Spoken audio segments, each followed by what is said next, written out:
مرحبا متابعيني، شلونكم؟ شخباركم؟ ان شاء الله الكل يكونون بألف خير وبصحة وبعافية. اليوم راح اخذكم وياي بفيديو كلش حلو ومنوع وان شاء الله يعجبكم. وهسه شوفوا هنا هاي اجواء المغربية طبعا. رحت البيت اهلي وقلت خلي اشارك وياكم هذا الفيديو. هنا بالحديقة مال بيت أهلي قلت خلي أصور. طبعا ما صورت فد شي هواي يعني، بس النخلات يعني. وقلت طولت على البنات فلازم أنزل لهم فيديو، واكتبوا لي بالتعليقات من هو افتقدتني أو من هو اشتاقت لي. وأكيد بنات كلكم اشتاقتوا لي، كلكم خواتي وصديقاتي وحبيباتي، وأكيد كلكم اشتاقتوا لي واشتاقتوا الفيديوهاتي. هنا بنات طبعا. ومن بعد انقطاع كلش طويل وفترة طويلة، وتعرفون مدارس وامتحانات وكذا، والأطفال يروحون مدارس يرجعون مدارس، أكيد راح يأثر علينا. فأنا هنا قلت لازم اليوم أصور لكم فيديو حلو أنزله. هنا مثل ما تشوفون أخويا أبو حسوني ربي حفظه عزمني على العشاء وسوالي أحلى عزومة وأحلى قعدة ويا الحبايب، وربي يديم اللمة ويديم الجمعة يعني، ويجمع شمل كل من مفترق أو متزاعل.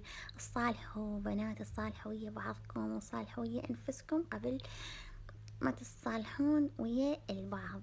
والله العظيم اللمة حلوة والقعدة حلوة والأهل حلوة، وشوفوا الأهل وقعدتهم الحلوة ولمتهم الحلوة. هنا أنا سوالي أحلى عزومة أخويا أبو حسوني، الوردة الذهب اللي ماكو من عنده يعني بالنسبة إلي أني والنعم منه أبو حسوني ما قصر، هو بإيديناته خطية تبلهم وشواهم وجابهم وتعب، وأني أشكره كلش هواية.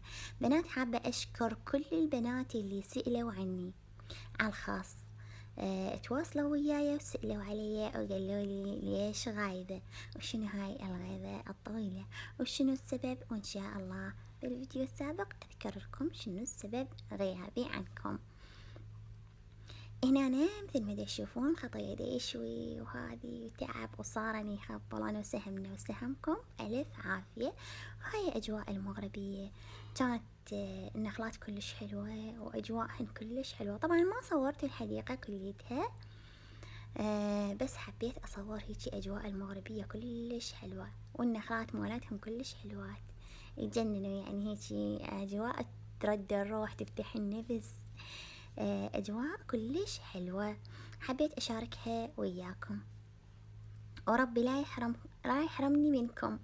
طبعا بديت استحقات ومن كل من سألت عني، وأني أحبكم كلش هواية، وكان هذا عشانه، وسهمنا وسهمكم ألف عافية. هنا أنا صبن البنات نسوان إخواني ربي يحفظهم، وقبل ما يقعدون على السفرة يعني هم صبوها على مود ناخذه على السفرة، كانت القعدة واللمة كلش حلوة ويا الأهل ويا الأحباب، وربي يحفظ الجميع، وسهمنا وسهمكم ألف عافية. طبعا ما صورته كله من البداية لأن مثل ما قلت لكم أنا كنت طالعة هنا. أنا راح أخذكم الفيديو كلش حلو كلش حلو وممتع. هنا تنظيف وغسل وجلف، وأخيرا قررت أشتري فراش جديد لبيتي، منه حبيت أشارككم إياه يعني أشاركه وياكم. طبعا أنا مثل ما تعرفون كنت قاعدة بشقة، والشقة 50 متر والصالة مالتها كلش صغيرة، وفراش الصالة مالتها فارشته هنا بصالتي يعني ما اشتريت أفراش، والفراش كان مفروشة بس نص الصالة يعني مو كلها. فهنا من بعد 3 سنين الحمد لله والشكر أفرشت صالتي واشتريت فراش جديد للصالة، بس مو كل البيت لا للصالة، لأن أنا عندي فراشات مال بيتي القديم للغرف فرشتهم، بس الصالة كان ما بيها فراش. فهنا أنا اشتريت لها فراش وبديت بالجلف والمسح وطبعا هاي البزونة دي تمازحني، اني كنت دا امسح وهي دا تطفر. هاي جابتها جوجو، اجتي جابتها من الشارع طبعا، بس من كانت صغيرة فربيتها. هنا هاي جوجو طبعا ما تقبل نهائيا اصورها. هنا هذا الفراش الجديد وانطوني رأيكم بيه. طبعا انا هذا الفيديو مصورته قبل فترة، وهسه حبيت اشاركه وياكم.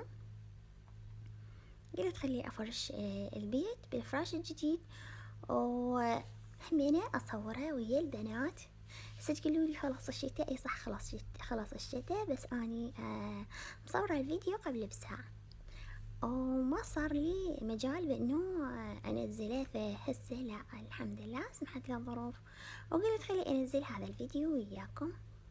هنا مثل ما تشوفون، شوفوا هنا فرشته بعد ما مسحت ونظفت البيت وشلت الفراش القديم وفرشت البيت. وهنا هذا الفراش فرشته بالبيت، وانطوني رأيكم اذا كان الفراش حلو وعجبكم او لا. هنا هذا التخم مالتي، طبعا التخم مالتنا شوي تعبان. اني مثل ما تعرفون كل مرة مغلفته كنت. هنا ابني ذا قمصلته طبعا، كل ما يجون يخلون قمصلتهم على التخم. هنا شوفوا غلفته بالتغليف اللي انا مسويته له واني مخيطته بايدي.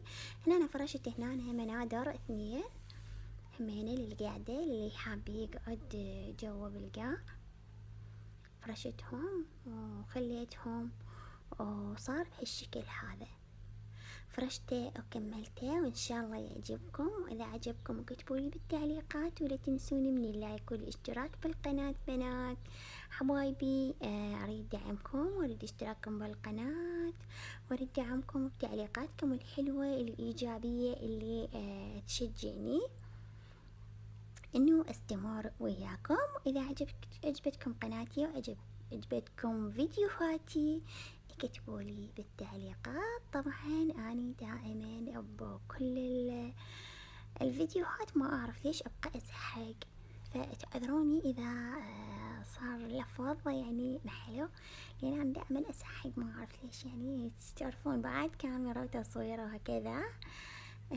هنا شوفوا هذا الفراش وهذا التخم بسيط، طبعا كليته بسيط، وحتى الفراش همينه بسيط، يعني ما عندي فد شي.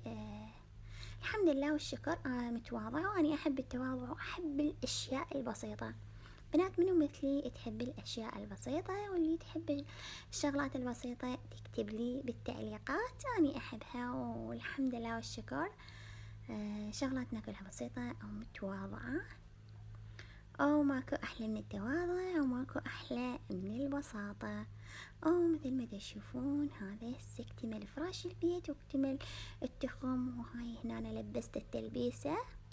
وأخيرا مكافأة البيت بعد التنظيف هو التعطير. وإذا عجبكم الفيديو بنات حبايبي لا تنسوني من التعليقات والاشتراك، وسوون لايك للقناة حتى ترتفع وقناتي تكبر بيكم يا أحلى عائلة. عائلتي التو، عائلتي الثانية، أحبكم كلش هواية.